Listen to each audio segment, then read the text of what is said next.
Bharatiya Janata party के एक बहुत बड़े नेता हुए, नाम था प्रमोद महाजन। उनका बेटा राहुल महाजन भी एक बार ड्रग्स के मामले में गिरफ्तार हुआ था, ठीक उन्हीं धाराओं में जिसमें शाहरुख का बेटा आर्यन खान गिरफ्तार हुआ है। जी हाँ, भाजपा के तब के कद्दावर नेता प्रमोद महाजन का बेटा राहुल महाजन एनडीपीएस की एक्ट की धारा 25, 26, 27 के अंतर्गत में गिरफ्तार हुआ था। परंतु क्या आपको पता है कि उसको गिरफ्तार करने वाले अधिकारी का नाम क्या था, उसका धर्म क्या था, उसकी बहन किसके साथ घूम रही थी या उसके बाप का धर्म क्या था? संजय दत्त भी ड्रग्स के मामले में 2 महीने जेल रह के आया, परंतु क्या आपको पता है उसको गिरफ्तार करने वाले अधिकारी का नाम क्या था, उसके बाप ने किससे शादी की थी या उस अधिकारी का जाति प्रमाण पत्र क्या था? परंतु जब से शाहरुख खान का बेटा आर्यन खान गिरफ्तार हुआ है, तब से ही भारत का समूचा पत्रकार जगत जो है उसे गिरफ्तार करने वाले अधिकारी समीर वानखेड़े की कुंडली लेकर उसके पीछे पड़ गए हैं। चलिए, इन टुकड़ाखोरों का तो काम ही होता है जो इनके सामने टुकड़े फेंकता है, उसके लिए दूम हिलाते हैं, परंतु समीर वानखेड़े के पीछे पड़ गए हैं 2 और लोग। पहला महाराष्ट्र की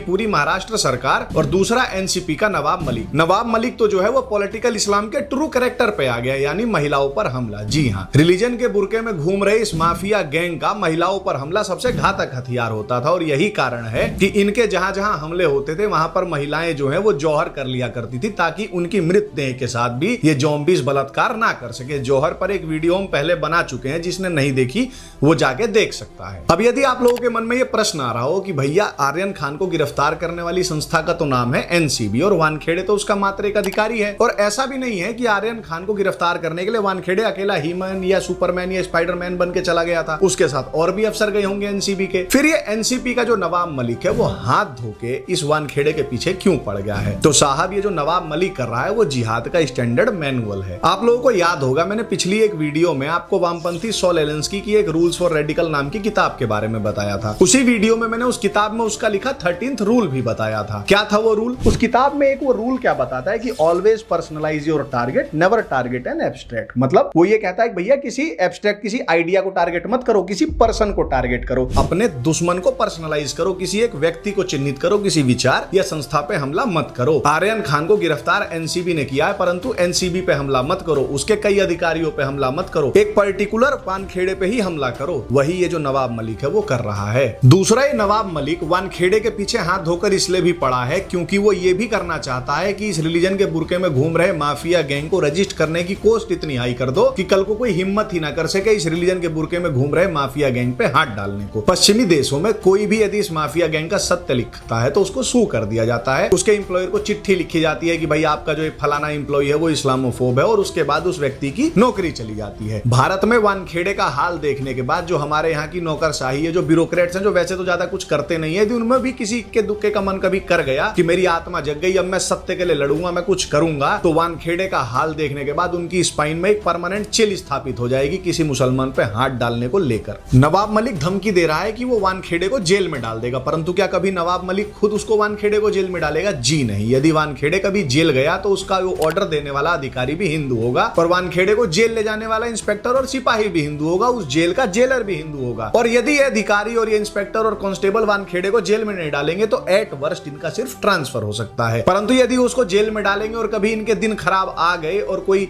दोबारा धर्मनिष्ठ सरकार आ गई तो इनका सचिन वाजे, संजीव भट्ट और परमवीर सिंह भी हो सकता है। परंतु ये जो अधिकारी हैं ये वानखेड़े को जेल में डाल भी सकते हैं, क्योंकि जो हिंदू है वो धन पिशाच हो चुका है। आज की रिश्वत के लिए वो अपने कल का संपूर्ण विनाश का भी रिस्क लेने को तैयार है। ये धन पिशाच ये नहीं सोचते कि आज रिश्वत लेके ये जिस लॉलेस, जिस ठग सोसाइटी का निर्माण कर रहे हैं, उसी सोसाइटी में इनको, इनके बच्चों को, इनकी पत्नी को, इनके सगे संबंधियों को, इनके रिश्तेदारों को भी रहना है। तो जाते जाते कबाड़ी का काम करने वाला ये नवाब मलिक मंत्री कैसे बन गया? तो एनसीपी नाम की एक पॉलिटिकल पार्टी है। पॉलिटिकल पार्टी क्या है? एक हिंदू की प्राइवेट प्रॉपर्टी टाइप चीज है जिसको हिंदू वोट देते हैं। उसी पार्टी से नवाब मलिक मंत्री बन के आया है। अब नवाब मलिक समीर वानखेड़े के साथ जो मर्जी वो करे, जो चाहे वो करे, उस पार्टी का जो हिंदू मालिक है वो नवाब मलिक को कभी नहीं हटाएगा, और फिर नवाब मलिक उस पार्टी से चुन के आएगा, क्योंकि उस पार्टी को हिंदू वोट भी देंगे, और उसके बाद फिर ये हिंदू रोएंगे कि भाईजान पाकिस्तान की जीत पे पटाखे फोड़ता है। हम हिंदू ये मूल सत्य भी भूल चुके हैं कि मनुष्य सबसे पहले स्वयं का सम्मान करता है